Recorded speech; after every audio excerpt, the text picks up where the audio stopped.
Mais le combat des meilleurs fils de France contre ceux dont les fautes et les crimes sont la cause de ces malheurs.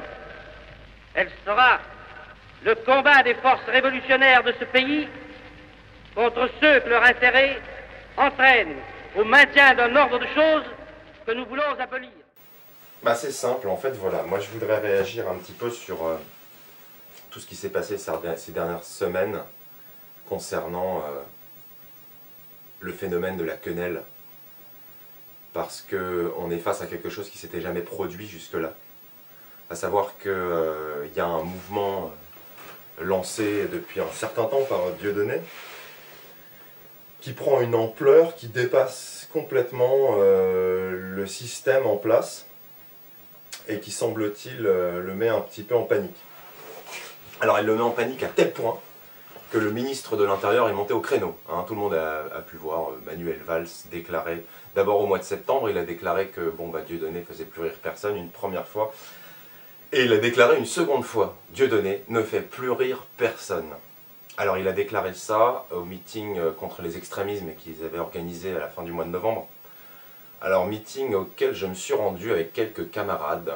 Alors moi je veux bien que Dieudonné fasse pas rire grand monde, cependant j'aimerais que Manuel Valls m'explique comment il fait pour remplir des zéniths de 3000, 4000 personnes, alors que le Parti Socialiste n'est pas capable de remplir la mutualité pour un meeting contre les extrémismes qui se déroule dans la capitale, à 20 h. Donc je voudrais qu'on m'explique à quel moment Manuel Valls, sur quoi Manuel Valls s'appuie pour dire que Dieudonné fait plus rire personne. Je veux dire, n'importe qui, n'importe quel citoyen honnête se rendra compte en regardant 2-3 vidéos de Dieudonné, 2-3 vidéos des meetings du PS qu'il n'y a pas photo. Le PS fait moins recette que l'humour de Dieudonné. Donc le système tremble. Et c'est très bien parce qu'il en a besoin, parce que nous sommes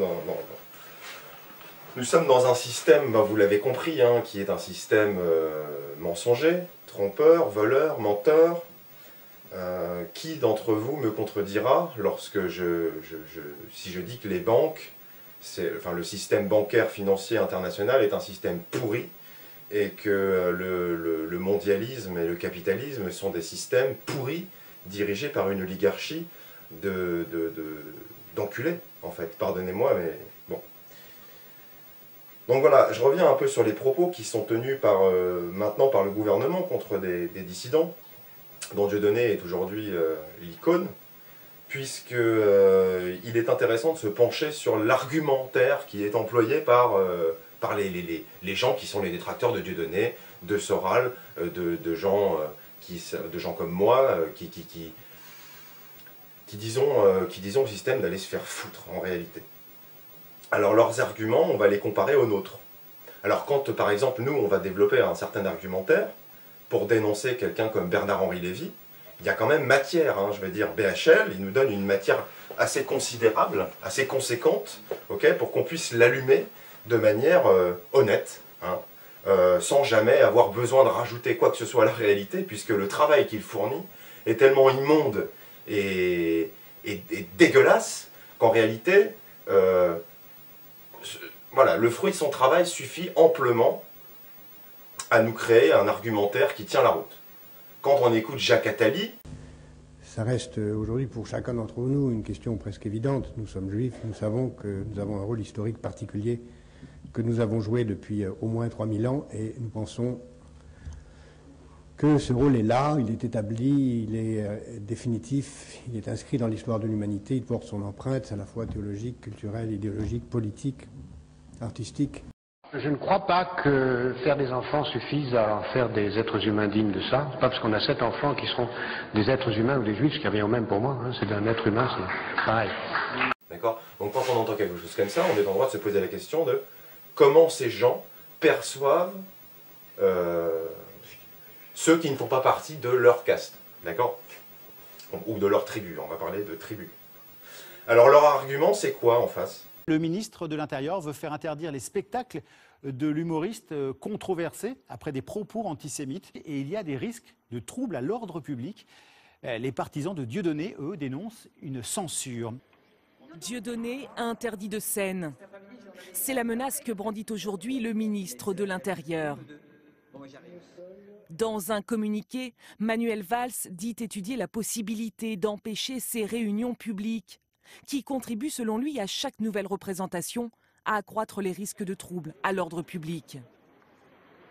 Voici ce qui aurait fait bondir au plus haut sommet de l'État. Dieudonné filmé récemment en caméra cachée. Devant une salle comble, il s'en prend au journaliste de France Inter, Patrick Cohen, qui voudrait l'interdire d'antenne. Moi, tu vois, quand je t'entends parler de Patrick Cohen, je me dis... Dans l'extrait, il ironise sur les chambres à gaz. Une provocation de trop pour Manuel Valls, qui déjà cet été condamnait des attaques proférées contre un autre journaliste. Quand un journaliste, Frédéric Aziza, se voit insulté, calomnié, sali sur Internet par celui, M. Soral notamment, qui a inspiré l'extrême droite, qui trouve de bien curieuses liaisons avec d'autres, je pense à Dieudonné. Cela veut bien dire que le combat n'est pas terminé. Jusque-là, ni les recours des municipalités, ni les multiples condamnations judiciaires n'ont empêché Dieudonné de monter sur scène. Sa prochaine tournée est d'ailleurs annoncée pour janvier. Alors, argument, c'est voilà, ce sont des gens qui véhiculent la haine, ce sont des gens qui véhiculent la violence, ce sont des gens qui ont un discours antisémite, ce sont des gens... Mais oui, mais bon, d'accord, ok, donc violence, haine, antisémitisme, racisme. Bon, et en dessous de ça, qu'est-ce qu'il y a? Qu'est-ce qu'il y a de concret? Qu'est-ce qu'il y a de réellement raciste, hein, quand Dieudonné, par exemple, va critiquer autant les musulmans que les chrétiens, que les juifs. Bon, c'est vrai qu'en ce moment, bon, depuis quelques années, il tape un petit peu plus sur la dernière catégorie, simplement parce que cette communauté s'acharne contre lui. Donc à partir du moment où une communauté s'acharne contre quelqu'un, il est évident qu'on lui donne matière à répondre. Et je ne vois pas pourquoi il se priverait de faire ce qu'il fait, puisque de toute manière, quand on vous crache à la gueule, de la manière dont la mafia aujourd'hui sioniste au pouvoir, ou du moins qui influe sur le pouvoir, quand on voit les méthodes que cette mafia emploie, bon, bah, il est totalement légitime. Je veux dire, pourquoi on se priverait de leur répondre, hein? D'abord, de quel droit? De quel droit on n'aurait pas le droit en quel honneur on n'aurait pas le droit de leur répondre, d'aller se faire foutre un petit peu, d'accord? Donc voilà, ce que Dieudonné fait depuis quelque temps, c'est simplement mettre en lumière que nous sommes dirigés par une oligarchie de menteurs, de voleurs, d'escrocs, et que ça fait très longtemps que ça dure, trop longtemps, et que vous savez, quand on est dans un système où la politique, la finance, enfin tout ce qui régit aujourd'hui la société occidentale repose sur un nombre incalculable de mensonges, de détournements de fonds, de vols, le système spéculatif en lui-même est un système ordurier, donc et méprisant pour l'être humain. Donc bon, voilà. Quand on voit cette oligarchie au pouvoir, on est en droit de se demander, pourquoi à l'heure actuelle nous n'aurions pas le droit finalement de nous rebeller contre cette oligarchie, hein. Bref. Donc voilà, nous sommes en face d'un... D'ailleurs, pour illustrer le fait que ce sont des gens qui mentent perpétuellement, je repense à Rutel Krief, qui a déclaré sur BFM il n'y a pas très longtemps, en parlant du mariage pour tous, que les Français étaient majoritairement favorables à la loi concernant le mariage pour tous. Mais sur quoi elle s'appuie pour dire une chose pareille, pour avancer une chose pareille? Il n'y a pas eu de référendum, et c'est évident, la République, le système républicain oligarchique n'allait pas faire un référendum sur un sujet qu'elle savait très bien, sur lequel elle savait pertinemment que la société française allait rejeter de manière radicale, en bloc, hein, dans une large majorité. Donc, quand il n'y a pas de référendum, on ne peut pas affirmer, comme l'a fait Rutel Krief, mais la majorité des Français étaient favorables. Ce n'est pas vrai, vous mentez. Rutel Krief est une menteuse, d'accord? Et ce sont des gens qui pratiquent cet art du mensonge depuis très longtemps. Donc vous savez, pour eux, mentir de manière effrontée et éhontée face à une caméra de télévision, il n'y a pas de problème pour eux. Ce n'est pas un souci, d'accord? D'ailleurs, je tiens à rappeler que voilà, il n'y a pas eu de référendum exactement comme en 40. Hein. Ça, c'est une chose qu'on ne vous apprend pas à l'école. Mais par exemple, en 1940, quand le gouvernement d'Aladi a décidé de faire rentrer la France dans la guerre, il n'y a pas eu de référendum, hein, d'accord? Donc on a fait rentrer les Français dans la guerre, on les a envoyés au front, mais on ne leur a pas demandé leur avis si c'était d'accord pour y aller ou non. Bref, tout ça pour dire qu'à l'heure actuelle, concernant le phénomène de la quenelle, concernant le phénomène de cette dissidence multiethnique, multiconfessionnelle, qui échappe complètement d'ailleurs au contrôle justement des lobbies antiracistes, parce qu'il faut savoir en fait que si le CRIF, la LICRA, SOS Racisme, toutes ces associations infectes qui aujourd'hui montent au créneau contre Dieudonné, qui, rappelons-le, est un franco-camerounais quand même, dans l'extrême droite européenne, on a quand même trouvé des gens qui avaient plus le type classique arien, on va dire. Hein. Donc quand on classe un Dieudonné à l'extrême droite, on est déjà dans une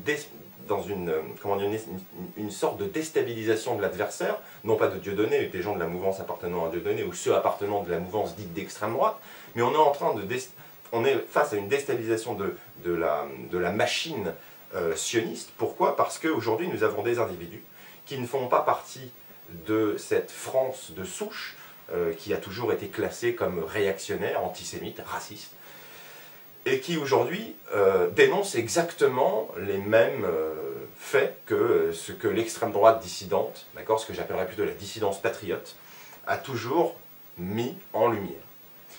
Alors, je ne sais plus quel journaliste sioniste également avait déclaré, vous savez, pour des juifs, pour un vieux juif comme moi, voir les immigrés se retourner contre nous, qu'est-ce qu'on va devenir? Bon bah oui, qu'est-ce que vous allez devenir? Qu'est-ce que vous allez devenir quand les manipulations dont vous êtes les auteurs, les mensonges, les machinations que vous avez mis en place depuis des décennies pour garder un pouvoir sur justement ce combat antiraciste qui en réalité...